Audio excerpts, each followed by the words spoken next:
Okay, well, the next three, we just get bigger and bigger. And I'm going to go with Sam Peckinpah. And I have a confession to make about everyone that's following this, including this one. These are all movies that when I watch in the theater in re-releases, or like anniversary or director's cuts, and that would be like The Wild Bunch when that came out in 1995, I believe was the director's cut, restored version. And I think that just cemented The Wild Bunch as my favorite film of all time. And I mean, there are other. I mean, I like Cross of Iron a lot. I'll say I really enjoy Cross of Iron, and actually my favorite part of Cross of Iron is the closing, the way the credits start at the end. I just think that's a fascinating sequence. You know, we talk about De Palma and his great sequences, and there are a lot of them. Obviously, you can talk about them, but I just love you talked about opening credits last night, but I love the closing credits of Cross of Iron. That was the first thing about that movie that really just struck me. When you look at the credit sequence to The Wild Bunch, that is one of the most insanely great credit sequences ever. Oh yeah, it gets you into the movie, but it also lets you know so much of the past. Oh yeah. What I like, I guess, about The Wild Bunch, and you see it with his other films. You see it with I think to a lesser extent with The Killer Elite, Bring Me the Head of Alfredo Garcia, and even The Getaway, and what's the one with the rodeo one with Steve McQueen, Junior Bonner? Oh yeah, Junior Bonner. You see it with that. You see it with Major Dundee. You see it with they're all about men who have outlived their times. But I don't think that's expressed better than in The Wild Bunch. There is this, almost this pathetic quality of loyalty that they have to each other, that they have to no one else. At the end when Pike says, "Let's go," that's just quite a line right there, and it's like, why the hell not? And you know that these men are going to die. You know that these men are.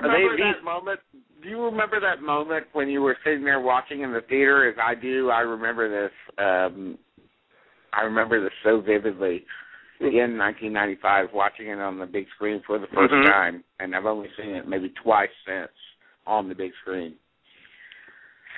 That moment where he says, let's go, and William Holden's blue eyes just piercing through the screen, through that Lucien Ballard cinematography. Unbelievable, an unforgettable moment. Yeah, and that's another thing about, we always talk about Henry Fonda playing against type in Once Upon a Time in the West, or like Gregory Peck and The Boys from Brazil, and Denzel Washington, Training Day. Let's not forget, at the time, William Holden was massively playing against type with this movie. You could say in The Bridge on the River Kwai that he's sort of, but he's still like a good guy. He's nihilistic. You know? He's nihilistic compared to Jack Hawkins and Alec Guinness. Yeah. But he's not. There's an argument to be made that both of them are just as far gone, especially Alec Guinness. But going back to William Holden, he had never. Remember, what did he tell the guy? If they move, kill them. Remember in the beginning, if they move, kill them. Which eventually became the title for the, great, biography. David Weddell's biography, which I read that biography and I read another one, Savage Cinema, and I'm very sorry to say I never read Bloody Sam. Yeah. I never read that one. I'm very sorry. I feel like if they move, kill them. If I was going to look at all three of those titles, I was going to go, if they move, kill them. That's the one I'm reading. No, it's a great biography, and it's one a lot of stuff I did not know. Lots of stuff I did not know. I did not know that he had to. I don't know if beg is the right word, but he had to get second unit work, I think, on the movie Jinx, the Bette Midler movie that I think Robert Aldrich directed, and he did such a good job on that. I think they gave him the Osterman Weekend. Is the if I'm not mistaken, right, that's the last film he directed. At that time, he was pretty eaten up with Not only alcoholism, but with cocaine addiction. So, I think that's evident on Convoy. Mm-hmm. I think that was evident. I mean, no joke in that. I mean, he really, and according to that book, if I'm not mistaken, he was. I mean, he may have had something a little bit to drink or something, but he was mostly sober during the making of the Wild Bunch. He was not. I mean, according and I to, think that shows in the movie. The movie is incredibly precise. Yeah, but that's just an incredible movie. I remember the first time watching it with my mom, and that shootout. The only thing at the time that compared to that would be the Scarface shootout, which is over. I mean, and let me put it. Those movies, you know, both of these movies, I guess by today's standards, are pretty tame. I even think that with the Wild Bunch, there's probably a I don't feel younger, that way. I don't feel that way about the Wild Bunch. I feel quite differently about that. I feel like the Wild Bunch has retained. The violence in the Wild Bunch has retained its quality of shot. Yeah, I think so, but I think the younger generation, unfortunately, it doesn't see that. But I don't think it's him at all. I still get chills. I get chills when they, they're walking in and they throw Angel's body to them, and you just know, oh God, this is, oh no, it's all going down, and it's one of the great climaxes. But I mean, there are other. The other thing that's fascinating is the performances he got out of actors, especially Warren Oates. Just magnificent performances. And by the way, could I remind you? You haven't mentioned this movie, and this is very necessary to mention. Ride the High. No, that's a great. That is so much a precursor. I mean, I feel like that's just sort of a twin movie to the Wild Bunch in a lot of ways. Let me ask you this: would you say that was a new kind of Western when it came out? It wasn't recognized as such. And it actually didn't come to fruition until probably until the mid '60s. So it was way ahead of its time. And basically, Ride the High Country was kind of a B movie, really. So even though it had Joel McRae and Randolph Scott in it. Yeah, Randolph Scott, who Warren was, and R.G. Armstrong and so many other people that figured later on in Sam Peckinpah's career as actors. It wasn't a movie that was recognized as being anything when it came out. Right, that's true. That's a great cast. It's a great cast you mentioned. It's such an incredible cast. It always struck me. There's a great documentary about Warren Oates on the Cockfighter DVD. And besides the wonderful, obviously, biography that we interviewed the author, Susan Campos, right? That's and a wonderful biography, just absolutely wonderful. But Warren Oates is fascinating actor. Just very, very rich life, and you see that in Peckinpah's films and in other films. Obviously, another film that is another great film that I like is Pat Garrett and Billy the Kid. Yes, I haven't seen that in a long time either. But the director's cut of that is really quite good too. I mean, that's like one of the great director's cuts, and and again, an amazing amalgamation of actors in it. From non-actors like Bob Dylan, of course, but also Bob Dylan. Gotta get that new TV. An incredible, supporting performance by Slim Pickens and Katie Gerardo and. He got great performances out of Pickens, also in that little bit in the original Getaway. Yes. Well, you mentioned Warren Oates, and to go back to him for a little bit, I think what's so effective about Warren Oates in the Peckinpah films, especially, is the idea that he does come across as a man, as an authentic person, like a man that has lived a lot of life, and you can see that life in the crinkles of his face. And I feel the same sense of authenticity from Sam Peckinpah. Yeah. I mean, when I think about Sam Peckinpah, a couple of things come to mind. I always kind of couple him with Hal Ashby, because Ashby was another person that lived hard, and he paid the price, both in terms of his health and in terms of the latter part of his career. Right. they're almost twins in some ways, you know. Yeah, that's a good point. But Peckinpah was, and Ride the High Country. I mean, that was heralded overseas big time, and he was already kind of hailed as the successor to John Ford, based on that movie. Right. But obviously the main legacy of a Sam Peckinpah is the way he dealt with violence. The kind of balletic nature of his violence. I mean, you wouldn't see. He worshipped Kurosawa. Yeah.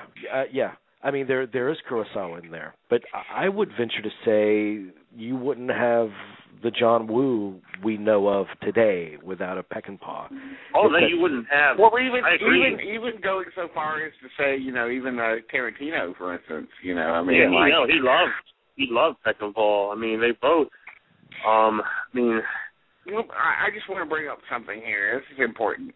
You know, Peckinpah actually put that violence in as a reaction to the bloodless violence that was in so many westerns for so many years, where someone was shot and they just fell down. There wasn't even a bullet hole or whatever. So they were all right, whatever, you know. But he said, this isn't what violence is. Violence is bloody. It's messy. It's horrific. That's right. But the problem I see from the people who've taken influence from Peckinpah is that I don't really feel that same sense. Like I don't feel that Tarantino, for instance, feels that way. You know, I mean, no, I think that's a very good point. At violence as being a source of entertainment, and it can be, but you bring up a good point. That's an excellent point, an excellent observation. There's a whole generation of filmmakers and that, how shall I say it? Maybe they're not even more influenced by video games than even movies these days. You know, there's almost a sense that, you know, what's that great scene in Fearless where the kids are playing the video game and Jeff Bridges goes and he says, you don't get another life. When you die, you die. You don't, you know, he rips the console out of their hands. I guess it's an old Nintendo or something because the movie was 93, if I'm not 92 or 93 or 94 even. I'm not. And I just remember that scene because you don't get 3 lives. You get 1 life. That's it. I always thought that was a great indictment of violence too. Well, in terms of the violence, I mean, when I talk about John Woo taking cues from him, I mean purely from a stylistic standpoint, purely from the point of view of that kind of the slow motion ballet of violence. But there is a caution when it comes to depicting screen violence. And I think Kubrick brought it up when he was doing an interview for Full Metal Jacket. They asked him, you know, how do you portray the horrors of war when at the same time just the act of seeing war on screen, you know, the horrific kind of beauty of the explosions and the adrenaline and the excitement that's kind of inescapable. I mean, how do you balance that? I mean, that's kind of a dichotomy. And he says, yeah, I mean, you really can't. So you have, I mean, you could see the punishment of brutality and the lasting effects of it, the ugliness of it. But at the same time, when you're dealing with an action scene or a scene of violence, it's inherently exciting. I mean, it pumps you up a bit. I mean, just by its very nature. So it's really left to the viewer to really provide the perspective as to whether it's something that's merely entertaining or whether it's something cautionary. I mean, Straw Dogs is. That's another. I didn't even bring that up. You know, I didn't even. You know, I do like. It's a disturbing film. I like it, but that's what the violence is. I think what Dean's talking about, maybe more so. But you're thinking, okay, he's finally going to explode. It's about time in one sense. I mean, that's where your mind is at. And Straw Dogs is one of his most morally ambiguous films. And I also think about Pauline Kael when I think of Peckinpah, because it's hard not to. Kael loved Peckinpah, even when she disliked his movies. It was, she always kind of came out with excuses for him. I mean, she thought that Straw Dogs was particularly nihilistic, but she still felt Peckinpah's greatness in that film. And they had this back and forth correspondence. I mean, they really genuinely liked each other. Let me ask you a question, and I know we talked about it when the remake came out. And I like Rod Laurie a lot, but I think Rod Laurie sort of and not obviously I prefer the Peckinpah version, but I almost think he missed the point of the original at times in the remake. I thought he dropped the ball. I think he really. Yeah, and I guess I revealed as much to him on my Facebook, and to his displeasure. The thing that he missed more than anything in his version of Straw Dogs was that ambiguity, and the rape scene is the prime example. I mean, there's no questioning. In Peckinpah's original, what makes that scene in particular so incendiary is the idea that you think maybe she wanted it. That's a really unpopular point of view. Right, no, it is. You're absolutely right. That's Rod the Todd Aiken school of thought. I mean, Rod Laurie took the exact opposite approach. I mean, it was obvious that was a horrific experience for her. Right. And so, I mean, you take the fire and the controversy out of the most incendiary scene in Straw Dogs. Right. Why are you bothering to remake it? I agree. I was just curious. He was just reacting. Unfortunately for him, to choose to make Straw Dogs, you have to approach that scene in such a way that you're really, frankly, these days it's absolutely taboo to approach that scene. If he had gone out and just redone it, he would be raked over the coals, which, by the way, is not our fault, and it's only his fault or the movie company's fault in actually choosing to remake Straw Dogs. Right. So you don't have to remake Straw Dogs. No one said you had to do it. But if you were going to do it correctly. Yeah, if you're going to do it, don't take all the fire out of it. And that's what he did. That's but that was just because he's reacting to a present day political climate that didn't exist in the 70s. I don't know. I don't know if that's the thing, because he seemed to really understand what made Peckinpah's version great, and he seemed to understand why it was as controversial as it was. It's hard to make. I think when you like the original so much. It's easy to say that you understand the movie, the original film, but it's more difficult to say, yes, I followed the original movie, its intent, to the letter. Well, I know what his point was in remaking it, and he's made it very clear. Peckinpah's version is nihilistic. Rod Laurie is a humanist. He wanted to approach Straw Dogs from that point of view, to which my main response is, why? Why make it? Why are you making it? Right, exactly. Why make a real humanist movie that doesn't have any violence in it whatsoever? Yeah. It's a good choice, and, it's a filmmaker that we're still talking about. I mean, Tony Scott died last month, but one of his next projects was a remake of The Wild Bunch. If not The Wild Bunch, well, we got the Straw Dogs remake. Is there any other movie in his resume that you think people will eventually be salivating to do a remake of? Well, I am curious. It's his worst movie, and it's dated by today's standards, but so is The Bourne Identity. I'd like to see someone take another stab at the Osterman Weekend. Yeah. I think that you can't, because if you remade The Bourne Identity as it was written, there was no way to do that. And let's also talk about what they did, what all those people involved with all four movies did is incredible. because they did take the source material and took out, how should we say, just got rid of all the fat. Because remember, those were all made, the original 3 books were made in the ABC miniseries of the week or whatever, with I think Richard Chamberlain played Jason Bourne? Yeah. Those are all, like Robert Ludlum used to be a staple for ABC. You know, we're going to make a miniseries out of everything he writes, and that's a lot of money right there. So I would like to see someone try to actually update the Osterman Weekend, and I wouldn't mind seeing that. Now, I don't know if you want, just because I think remakes are good, especially if let's go after something that didn't work and try to make it better.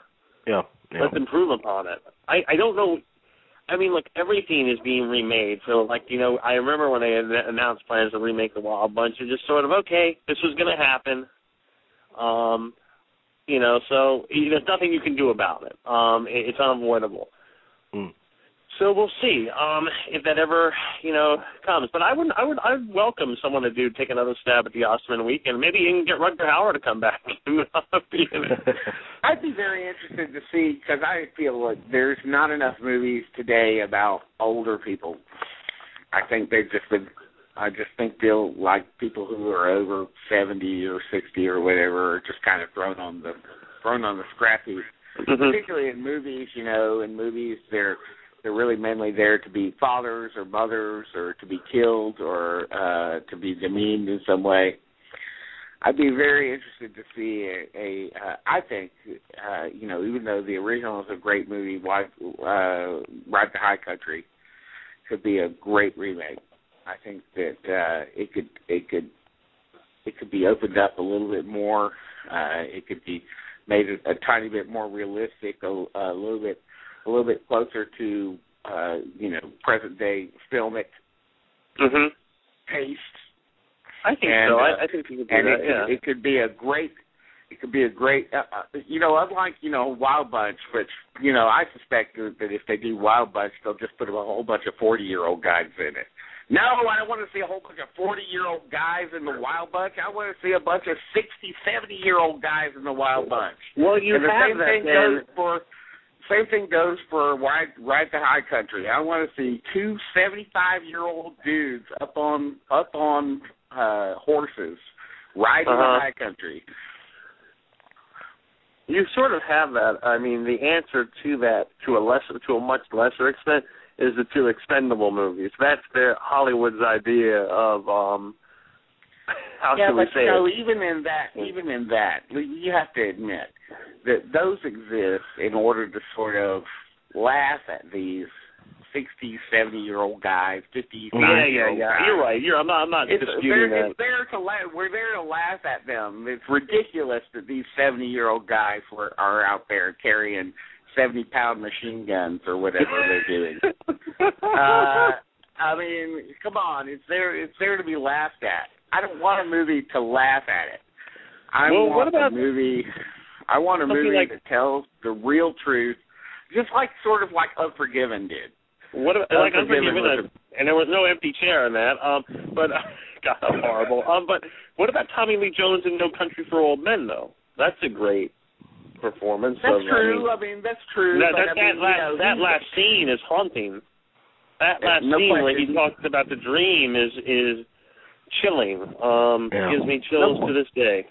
No question about it, and that is what that movie is about. That movie is sort of the natural sort of progression of something like The Wild Bunch or Ride to High Country has already put forth. It's like, this is a time. Your time is over now because you just can't conceive of what's ahead of you. Well, and they're trapped in it's a world that they don't understand. I mean, when they see the car, the first time they see a car in the Mexican town. Oh yeah. That's they're just like, what? What is that? Okay, so Dean, your next choice. Oh, my next choice. This is so difficult. What a difficult job this is, coming out with these. Oh boy, I tell you what. All right. Well, and I should make the public know that we do not know what all of us are going to bring out here. have no idea what our choices are.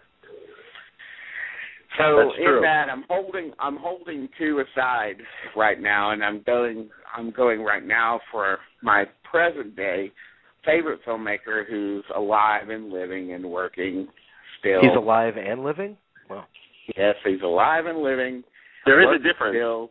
Yes. I guess well, there is. You could be alive. I'm alive, you could be but alive. I'm not really you could living. be alive, and you could be alive and not I living. get it. I get it. He's alive and working today still. He's been working since 1971. He's a British filmmaker. His name is Michael Lee. I consider him the greatest movie maker working today. Well, the first time I saw a Michael Lee movie was in 1990. It was a movie called Life is Sweet. Yeah. Life is Sweet is a difficult movie to find these days. It's in America at least. I don't believe that it's been released on DVD. It was released on VHS. I still have my VHS copy of it. And I actually had it signed by Mike Lee when I actually met him at the New York Film Festival a couple of years ago, which was a mind-blowing experience. Life is Sweet was the first movie that I ever saw by him, and it completely took me by surprise. It was in 1990, and it actually won that year. It won the Best Picture award from the National Society of Film Critics, which is actually kind of the most maverick kind of film critic society that's out there. Mm-hmm. And they not only gave it Best Picture, but they gave it Best Actress for Alison Steadman, who plays the mother in the film, and also Best Supporting Actress to Jane Horrocks, who plays one of her twin daughters in the film. And I have to say, when I saw this movie, I had no idea what the flavor of life was in one of the biggest cities in the world, London. That flavor of life that just middle-class people were living, or even lower-class people were living. But that movie was my sort of entry point into Mike Lee's worldview. And this worldview is an incredibly compassionate, realistic worldview in which he has so much love for every single one of his characters, even at their most unlovable.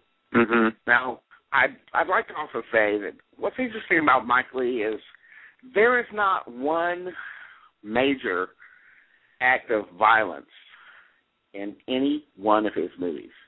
That's and true. He has been making movies since 1971 all the way to 2010. They haven't all been feature films. He made a large slate of television movies for the BBC and for Channel 4, kind of beginning in 1973 and moving up until 1985. And then eventually in 1988, he had his breakthrough in the United States with a movie called High Hopes. That's right. Which was a movie about sort of kind of burnt out, a lovely couple of burnt out sort of hippies. And, it's so difficult for me to actually sit here and talk about Mike Lee because it's difficult, all I can do is rely on my passion about his movies. If I was to sit here and tell you about the plot lines in his movies, I'm not going to convince you to go and see the movies because it's going to be some kind of long, twisted sort of thing that I'm not going to be able to convince you. The only way that I can convince people who are not familiar with Mike Lee to go see Mike Lee movies, to check them out wherever you can find them, is that they are incredibly compassionate. They are incredibly, incredibly well acted. They are directed like no other movie is directed out there. with just this sense of absolute realism. There is not one single speck of falseness in any movie he has ever done. Not one single speck of like, yeah, that just seems like a movie construct, or yeah, that wouldn't really happen, or yeah, I just don't get it. No, it's all right there. His movies are funny, they are dramatic, they are shocking, they are real, they are brilliantly filmed. He has a crew that is completely dedicated to him, a crew of, he works with the same cinematographer every time. He generally works with the same person who does the score every time. The scores in his movies, it's very interesting. The scores in his movies are just absolutely beautiful. They're sort of like plaintive and sort of like, they're not the kind of score like a John Williams score or something like that. They're just sort of plaintive, and they serve a purpose, but they serve a purpose for just the most delicate of moods, And then chiefly and of course, he's the writer of all of his movies, and then we get into his process. Okay, that's what makes Mike Leigh one of the most interesting filmmakers out there, not the most interesting. His process is largely secretive, but it consists of something like this. He has an idea. He has note cards. He has a sense of what each scene is going to be, what the beginning and the end is going to be, where the major points are. He has this series of note cards. He has a list of characters. He casts the characters through his, he originally started off in stage in the 60s, maybe even in the late 50s. He was an improv actor himself and was a stage actor himself. And through that, he gained a lot of connections to the British acting,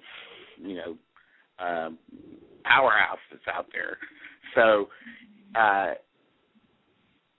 casting his movies is not difficult. He just goes to the people that he knows. And there's a lot of people in his movies like Jim Broadbent or Timothy Spall, Ruth Sheen, Leslie Manville, David Toulis, Stephen Ray, on and on. These people pop up in his movies all the time. Why? Because they love working with him. Why do they love working with him? Because this process that he goes through with his note cards, he casts the movie, they get into the movie, they all sit around a table, basically. They improv the scenes under his direction, and then he goes back and constructs the scene out of the improv session, delivers the scenes back to them, and they act them. That's basically it. Nobody else in movies is doing this. Nobody in America, nobody's doing it. That's what makes his movies have that unique sense of just, this is absolutely real. It is happening right in front of me. This is a taste of a world that is so well lived in, so well appreciated, that it's impossible for the viewer to ignore its quality. Let's just say this too before I end. He doesn't just do this with just, I don't want to just give this sense that all of his movies are bland, sort of like in bland sort of, middle class worlds, lower class worlds, Mm-hmm. He's also done movies like Topsy Turvy, which is kind of an epic about the writing of the Mikado by Gilbert and Sullivan, which is kind of his first foray into genre filmmaking in some ways, because it's basically a musical. And then you go to something like Vera Drake, which was his movie about a real life lady who provided abortions illegally. And actually, she didn't even know it was illegal in Britain in the 60s, and was actually in prison for it. Right. But then you've got, you know, to go back to his other movies, you know, you've got Naked with David Toulis. It's like just this sort of incredibly nihilistic hero that we have in front of us, but yet he's funny, and we like him, and we're rooting for him, really, and we understand, and a lot of the stuff he says is true, but it's also sort of the nihilism of a youthful person that hasn't lived enough and learned enough. And then you've got something like Career Girls, which is also like sort of kind of connected to Naked, and it has some similar. Well, it does have, you know, a couple of the characters from Naked. It's kind of a nominal sequel.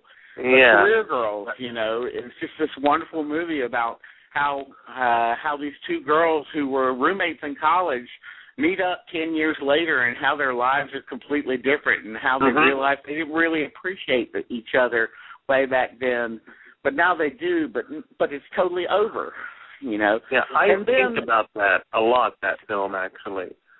I think about that film a lot. I actually thought about it this week, Dean, as I was thinking about you and how much you liked Another Year, and I know you like Mike Lee a great deal. There's a scene in Career Girls that I find devastating, where they run into, I guess they went to college with the gentleman. They thought, I guess he's homeless, if I'm not mistaken. Yeah, he's down on his luck. Yeah, he is. It's a devastating scene. It was a very emotionally gut-wrenching scene. I think about that because back then they were kind of making fun of him, but they run into him and they realize that they were completely assholes. Right. But it's a devastating scene. And they realized that they had a moment where they could have done something to, well, if not save him, at least help him along a little bit, but they did nothing. So his movies just absolutely do not spare their main characters one iota. I mean, they will say whether the main character is wrong or right. They, like I said, they're always funny if you're paying attention. And then I think, you know, in that case too, I should say that, you know, I would counsel that if you're watching a Mike Lee movie and you have it on DVD, and I would throw the subtitles on sometimes, if not always, because I think that it would help your, you know, intake of what Lee is saying and his actors are saying. Then, I mean, let me just say, Another Year is a beautiful movie about aging. It's the perfect movie for Mike Lee. It was made in 2010 for Mike Lee to make at that point in time. But also there was Happy Go Lucky, which I find a very fascinating movie.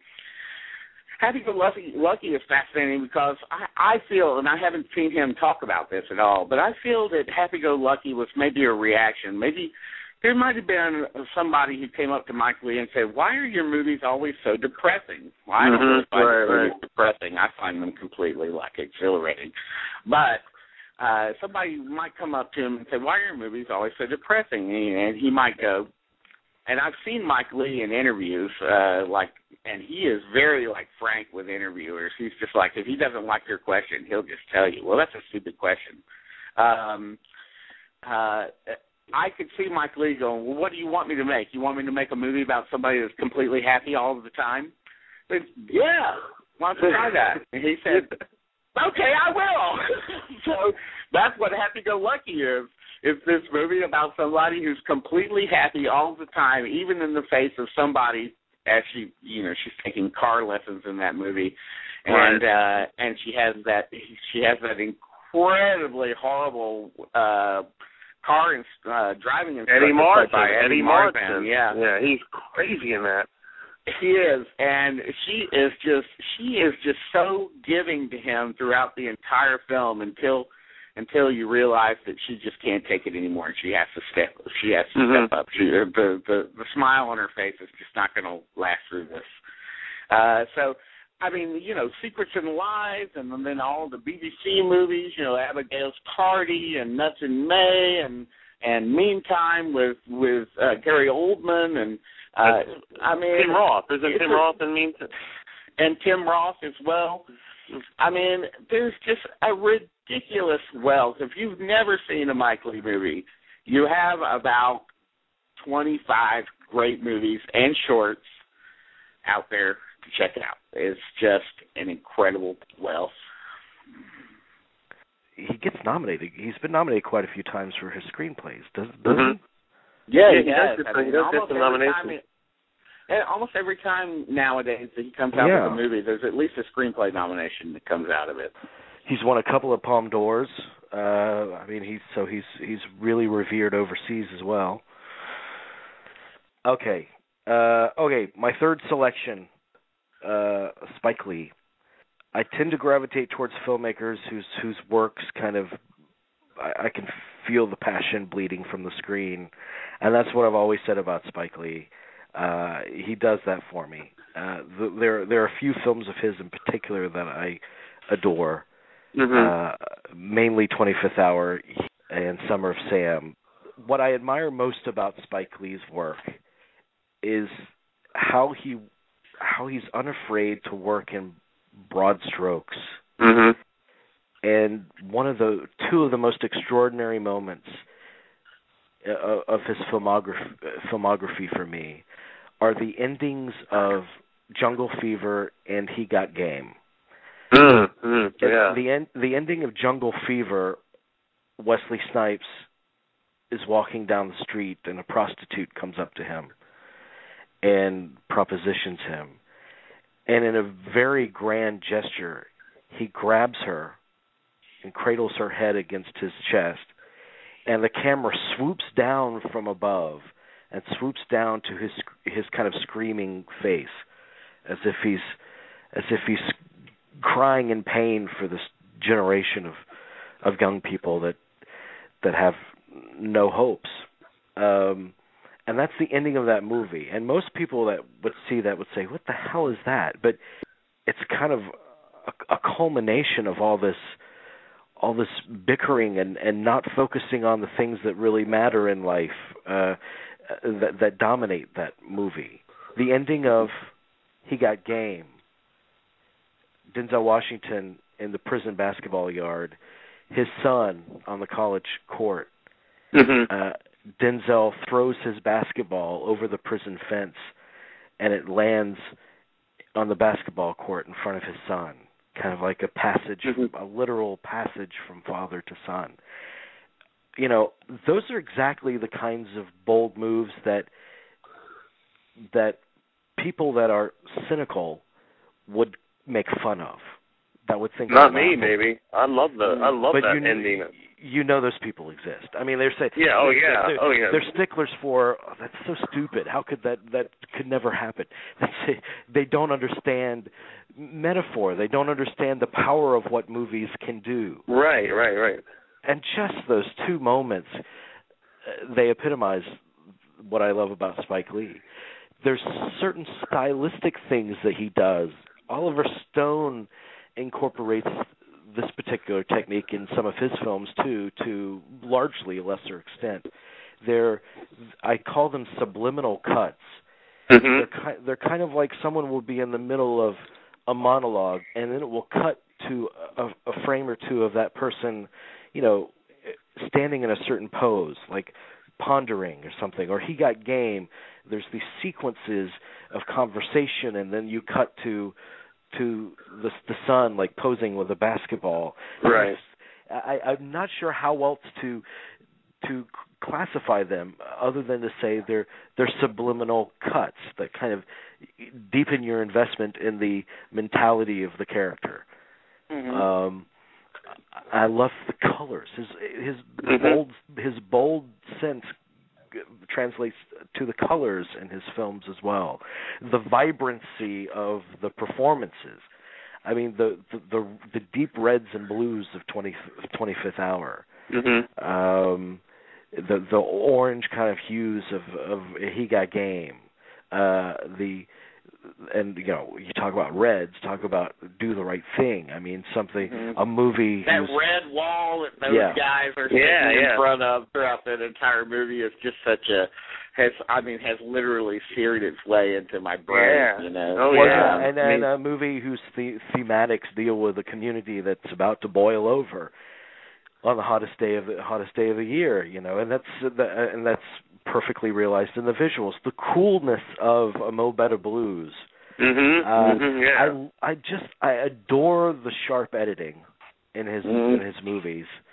They're all and the love of music in his movies. I mean, there is a love. There's a big love. His father is Bill Lee, of course, who does a lot of the scores for his movies. So, you know, the love of what is obviously a lifelong love of music that's been passed down from his father. And again, with his music, very bold choices.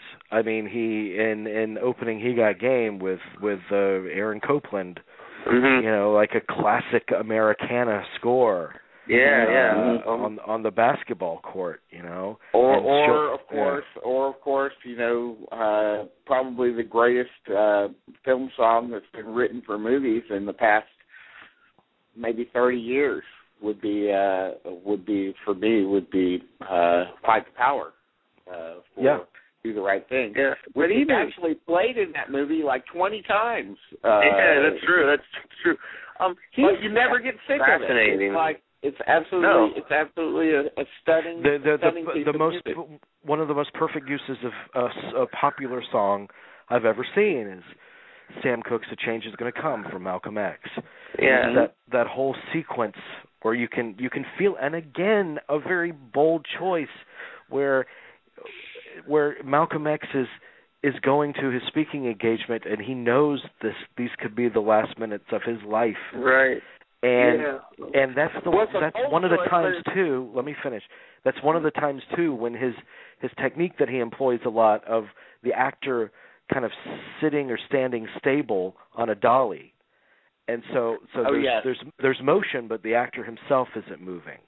That the way that's employed in that moment of Malcolm X makes perfect sense because he's reaching that transition period, and then it culminates in the old woman telling him, you know, Jesus is going to protect you, you know.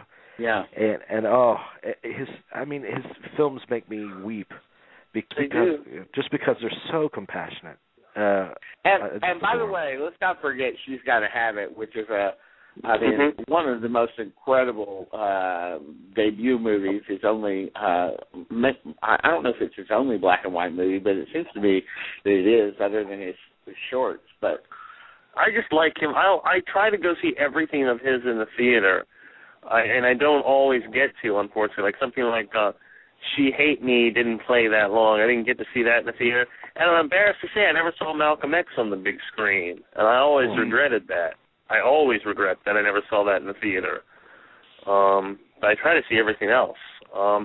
And I went to. He's done some movies that have disappointed me, no question. I mean, you know, but they're still or Bamboozled, or even. I'm not a big fan of She Hate Me, or even Get on the Bus, which was possibly the most disappointing movie that I've ever seen from him, because I just thought Get on the Bus was just such a great idea for a movie, and I didn't feel that it quite worked, even though it had a great cast and so forth. But I do have an immense affection for Spike Lee. I mean, he's somebody that I've met. He was very, very kind to me. You know, I read his book when I met him, and you know, this was during the school days phase of his career. Right. I met him in Atlanta, and he was extremely kind to me, and he knew without actually having to talk to me that I was completely, you know, into what he was doing, and I thought that he, you know, and I was right. He had much promise then, and he's paid off in that promise, you know, tenfold. Also, you know, things like you know, we forget about like Inside Man, for instance, which was another movie of his that I was not prepared to be impressed by, and then it just floored me how great that movie was. That was incredible. Entertaining, but just just said so much. Well, and he's veered from the more independent spirited films to the studio films, like Inside Man. Malcolm X is an expensive movie, at least in terms of the budgets that he normally has worked with in his career. And then Old Boy, he's doing Old Boy. That's which going to be fascinating. A prospect that really excites me. So I love how he's branched out throughout his career, and let's not forget that some of his most powerful work has been in the documentary form. That's true. Absolutely. And I will never. I mean, I put on his documentary Four Little Girls, and it just crucifies me, like from minute one. And there's a moment in that movie and where the mother is talking about the last time that she saw her daughter, because the Four Little Girls became kind of an emblematic of the senselessness of violence during the Civil Rights era, because they were among the humans that were killed in a church bombing, these four little girls. So one of the mothers that sees her girl off to church, and the last statement that she makes to her little girl is something about pull down your dress, like the hem of her little dress was showing or something. And she, this is 40 whatever years later, and she regrets those being her last words to her daughter. And it's such an incredibly touching, unexpected revelation that just hits it home. I mean, you feel the enormous loss in that little unexpected anecdote. And his documentary work is full of that. His Katrina stuff that he's done. He's brilliant. He's just brilliant. I love, too, how, let's just face it, that guy is unapologetic for anything he does. Yeah. In reviews, that's what makes him great. In interviews, in his films, he's absolutely right on a lot of the things that he says. Even when he can be insulting to some people, I guess. But I don't have a problem with a film director turning around and being insulting to someone who asks an insulting question, not well thought out question. Right. A question that's loaded with some kind of backhanded criticism in some way. And I've seen his on the Do the Right Thing special edition. They've got the whole Cannes Film Festival question and answer session on that thing, and I'm telling you, I mean, he just absolutely is if he feels like you are not getting it, he will absolutely tell you are not. Yeah, I mean, he doesn't suffer fools, and that's fine. But he's a filmmaker, and he exists for me, because I don't know him personally, just through his films. I mean, that's the only thing that matters to me. And his films are incredibly giving and compassionate, in my opinion. Also, they are. Yeah. Something like Miracle at St. Anna that doesn't, the first time you see it wasn't that great, but you go back, it's on TV, and I'll watch it, and I'm like, wow, okay, this gets better, on repeated viewings. Or something very autobiographical like Crooklyn, I think is a pretty decent film. And look, I went a couple of weeks ago to see Red Hook Summer, which is not playing anymore. It played for a week or two, and I went to see it because I figured, well, this would be the movie that you want to see, because I like Spike Lee, and the movie that's playing next door is like a fearmonger movie, 2016. I'd rather go see the movie that's going to make me feel like inspire me and make me think instead of try to scare me. Yeah. I want to see, and that's all I got. Spike Lee, and that's an interesting film just because he's adapting to the changing technological landscape of filmmaking, and it's interesting. He's making this very, for him, I guess, somewhat experimental, and then he's going to do the studio remake of Old Boy. So he's a very fascinating filmmaker. And here's two other quick things before we close off on Spike Lee. I mean, Summer of Sam I love because it's I mean, it's a serial killer movie that isn't about the serial killer. It's about this community. And I think a lot of people claim that it was, out of all of his films, this is his Scorsese film. I mean, because that's a good one, yeah. You do get a very great sense of that community and how the presence of that serial killer kind of amplifies their paranoia and a lot of hidden prejudices that were there all along. Right.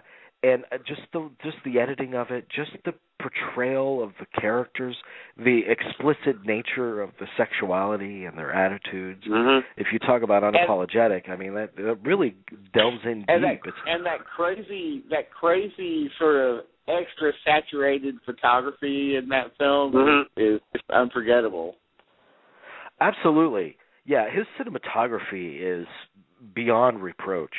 In all of his films. I mean, his choice of cinematographers. I know that he's worked with what's his name? The guy that worked with Aronofsky a lot, Matthew Levitak. Matthew Levitak, who is great. I loved talking to him.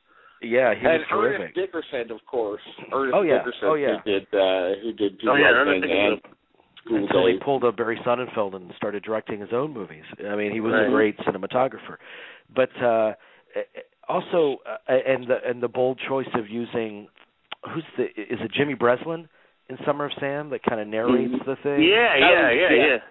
Yeah. I just love that. I love that he bookends the movie in a way. It's just incredible. And I also love, and I've mentioned this on the show before, how he gives his characters room to breathe and just exist and carry on conversations that aren't necessarily integral to the plot. Right. They're just there to live with these characters, to live in their world, to hear their views on things and how they interact with others. And I love, you feel like you're getting a full meal in a Spike Lee movie. Yeah. Well, there's a great scene in Do the Right Thing I was thinking about the other day, just because I think how it relates to today. The scene where Mookie confronts John Turturro's character and about bigotry, about his races, and he goes, and they're thinking about pointing out the musicians and the sports figures. He goes, and the difference. Well, what the hell is the difference between them and me, or something? And I just thought that's something that you could have that conversation today, and it would be completely topical. Absolutely. It hasn't. That's a movie. To me, that's his greatest movie, because that movie just seems absolutely ageless. Like, okay, so what? It's 1989. It absolutely does not look 25 years old. It's still, sadly, it's still true. Well, and a lot of times he'll put these elements in a movie. I mean, She Hate Me is a prime example of these different kinds of plot lines that don't really mesh together. Right. He tries to put them together, and I think that's somewhat what he did with Jungle Fever as well. And I don't think I'm alone in thinking the weakest part of Jungle Fever is the Jungle Fever, the plot, subplot. And the most effective element of Jungle Fever is Samuel Jackson's drug addict character. Yes. I mean, there's such a genuine sense of despair in that storyline, and one of the most devastating scenes I've ever witnessed is when his father shoots him and kills him, and his mother sobbing over his body and saying, my baby, and